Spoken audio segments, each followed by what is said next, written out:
সবচাইতে বেশি জান্নাতে প্রবেশ করাবে যে আমল, বিষ্ণু বললেন, এক হচ্ছে আল্লাহর ভয়, আরেক হচ্ছে সর্বোত্তম আচরণ। প্রিয় ভাইরা, ইসলামের মেজাজটাকে চিনে নেন, ইসলামের এসেন্সটাকে বুঝে নেন।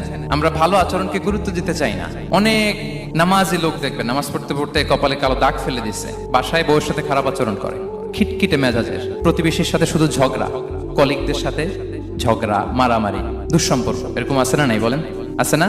কিন্তু নামাজি, অনেক বড় হাজি, একদিনও কোরআন তেলাওয়াত মিস হয় না।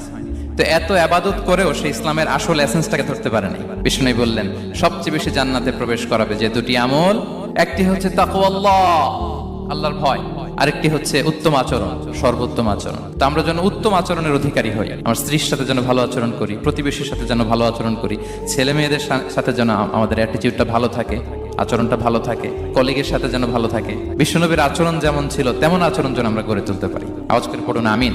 শুনানে আবু দাউদের